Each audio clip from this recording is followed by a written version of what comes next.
धरती के सूर्य का चक्कर लगाने के समय एक ऐसी स्थिति आती है जिसको हम संधियां कहते हैं। मतलब कि जो मौसम का जो धरती पर प्रभाव पड़ता है, जो बदलाव होता है, वो बदलाव वाली जो स्थितियां हैं, जो बिंदु हैं, उनको संधियों के नाम से जाना जाता है। ये संधियां 4 होती हैं और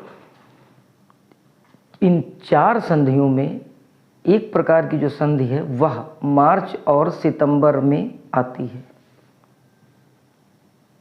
यानी कि मार्च और सितंबर में जो मौसम का जो बदलाव होता है, उस बदलाव को हम एक भाषा में संधि कहते हैं।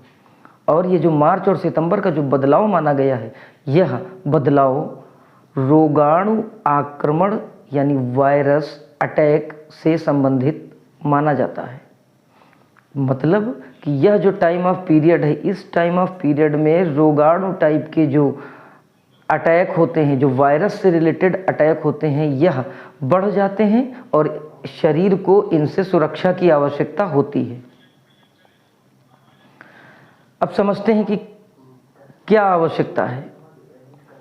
दूसरी एक बात फिर समझिए, 12 घंटे तक कुछ लोगों पर शोध किया गया जिन लोगों ने भोजन नहीं किया। ऑटोगाफी नाम की एक प्रक्रिया शरीर शुरू कर देता है। ऐसे लोग जो 12 घंटे तक कम से कम भोजन नहीं करते हैं, तो शरीर ऑटोगाफी नाम की एक प्रोसेस स्टार्ट कर देता है। उस प्रोसेस का काम क्या होता है, वो शरीर को क्लीन करना शुरू कर देता है। डैमेज टिश्यूज की जगह नए टिश्यूज जनरेट होने लगते हैं। यह प्रक्रिया इतनी कारगर है कि कैंसर का कोई अगर मरीज है और यह भूखे रहने वाली स्थिति अगर उसके साथ की जाए, सामान्यतया अगर वो केवल भूखे रहते हैं कैंसर का कोई पेशेंट, तो जो टिश्यू के जो डैमेजिंग जो प्रोसेस है, जो कोशिकाएं जो नष्ट हो रही हैं, वो नई कोशिकाएं निर्मित होने लगेंगी। और ऐसा व्यक्ति अगर उसकी लाइफ मेडिकल ने 1 साल बताया है, तो वह कम से कम 2 साल जरूर जीवित रहेगा। यह केवल भूखे रहने का प्रभाव है कि शरीर किस प्रकार की प्रतिक्रिया देने लगता है। एक बुढ़ापे से जुड़ी हुई एक रिसर्च में यह बताया गया है, जिसमें बुढ़ापे से संबंधित 200 प्रकार की बीमारियों का अध्ययन किया गया है। ऐसे व्यक्ति जो व्रत और उपवास करते रहे हैं, वैसे व्यक्ति जब बूढ़े होते हैं तो वो अपने बुढ़ापे में उनके अंदर ज़्यादा एक्टिवनेस दिखती है, वो ज़्यादा रोमांचिक दिखते हैं, वो ज़्यादा स्फूर्तिवान दिखते हैं। चुस्ती फुर्ती का स्तर भी इन लोगों में अधिक पाया गया है, ऐसे व्यक्तियों में जो लोग भूखे रहते हैं, यानी व्रत या उपवास करते हैं। अब इतनी बातें क्यों हुई, क्या कारण था इन सब बातों का? अभी बताया गया कि वह जो संधियां बनती हैं, तो एक संधि बनती है मार्च और सितंबर के महीने में। आप नोटिस करेंगे कि कोरोना जैसा भयानक वायरस जो रहा है, वो भी इसी पीरियड में एक्टिव रहा है।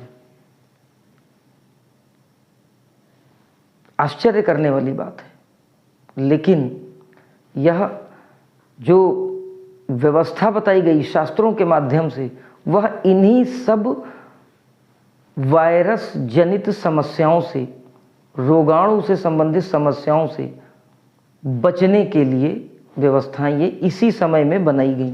चाहे वह रमज़ान का पाक महीना रहा हो या फिर नवरात्रि की पूजा और आराधना रही हो, इसी समय के आसपास में ये सब चीज़ें इसीलिए बनाई और बताई गई। भूखे रहने से हमारे शरीर की बहुत सी चीज़ें एक्टिव हो जाती हैं। जब हम व्रत या उपवास करते हैं तो सबसे पहला हमारा पाचन तंत्र मजबूत होता है। अगर किसी को भूख नहीं लगती है तो उसका इफेक्ट दिखेगा कि जब हम व्रत रहेंगे, जब हम भूखे रहेंगे, तो अन्न के प्रति, उस भोजन के प्रति, चूँकि 1 दिन या 2 दिन या जैसी व्यवस्था और सामर्थ्य हो, हम भूख में रहे हैं, तो उस अन्न के प्रति, उस भोजन के प्रति हमारे अंदर की रुचि बढ़ जाएगी, क्योंकि विपरीत हमेशा आकर्षित करता है।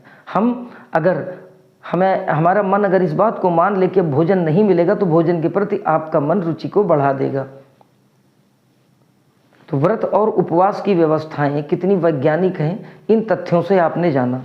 अब हम बात करते हैं नवरात्रि की पंचम अधिष्ठात्री देवी स्कंद माता का।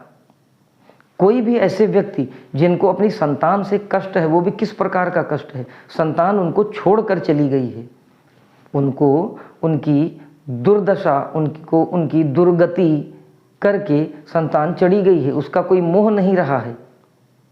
अगर कोई व्यक्ति इस तरह की समस्या से पीड़ित है, या फिर ऐसी संतान जो किसी की खो गई है, गुम हो गई है, कहीं चली गई है, आपको पता ही नहीं है वो कहाँ है, किस स्थिति में है, अगर किसी के साथ ऐसी स्थिति बन रही है, या फिर अक्सर देखा गया है लोग वृद्धाश्रम में रह रहे हैं, संतान होते हुए कोई ध्यान नहीं रख रहा, ऐसे लोग अगर स्कंद माता का 5वें दिन ध्यान करें, पूजन करें और एक बीज मंत्र जो स्कंद माता को समर्पित है, अगर इस मंत्र का जाप ऐसे लोग 1100 बार नवरात्रि के 5वें दिन जाप करते हैं तो उनकी संतान के संबंध में यह समस्या समाप्त हो जाएगी।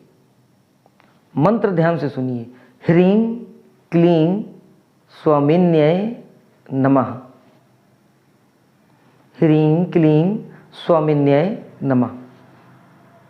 यह मंत्र, इस मंत्र में इतनी ऊर्जा है, इतना ओज है कि अगर इस मंत्र का जाप आप अपनी संतान को ध्यान में रखते हुए करते हैं तो उस संतान के मन पर इतना प्रभाव छोड़ेगी कि आपके प्रति उसके हृदय में इतना प्रेम उठ जाएगा कि वह आपसे मिलने के लिए बेचैन हो जाएगी।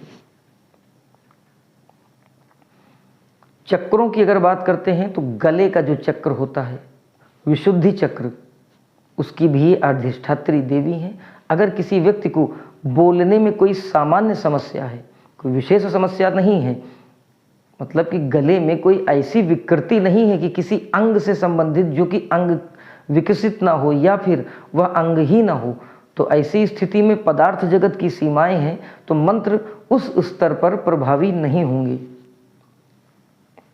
लेकिन किसी को कोई बोलने में प्रॉब्लम है, किसी को कोई हकलाहट की प्रॉब्लम है, किसी को कोई तुतलाहट की प्रॉब्लम है, या वाणी के स्तर पर कोई और उसको दोष या विकार की समस्या है, तो इस मंत्र का जाप करने से और गले के पास इस माता का, स्कंद माता का ध्यान करने से ये जो विकृतियां हैं, जो कंठ की या वाणी की जो समस्याएं हैं, वह दूर हो जाएंगी। हम अपने भावों की अभिव्यक्ति जो करते हैं, हम किसी से अपने मन की बात जो कहते हैं वो शब्दों के माध्यम से कहते हैं। शब्द कहाँ से निकलते हैं? उच्चारित होते हैं हमारे कंठ से। ये इसका फिजिकल पार्ट है जो हम बोलते हैं, लेकिन उस शब्द का जो कंठ से निकली हुई ध्वनि है, जो शब्द के रूप में निकल रही है, उसका प्रभाव अगले व्यक्ति पर क्या पड़ेगा, यह इसका अदृश्य पार्ट है। यानी हम बोलते हैं किसी से लेकिन उसका प्रभाव नहीं पड़ता है।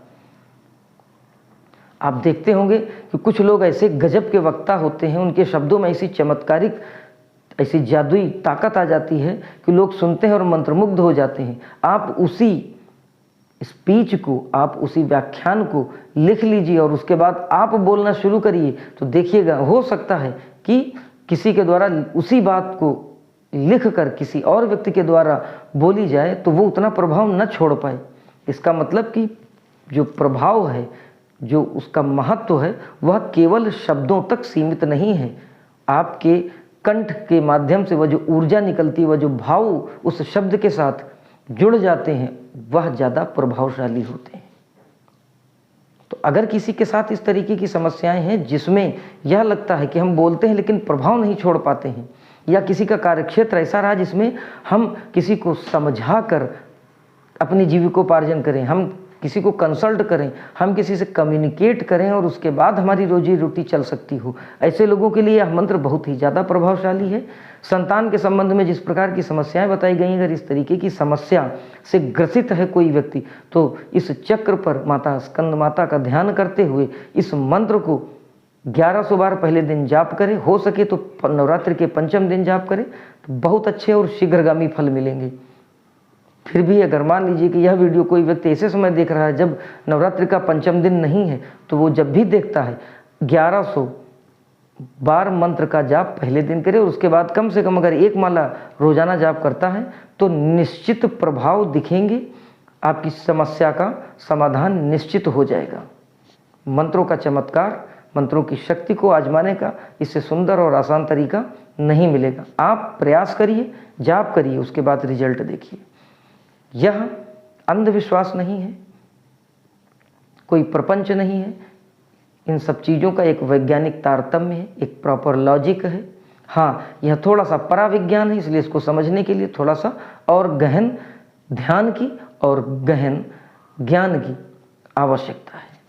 इन्हीं शब्दों के साथ विराम देता हूँ। अगले फिर किसी ज्ञानवर्धक रोचक वीडियो के साथ आप लोगों से भेंट होगी। तब तक के लिए जय महाकाल।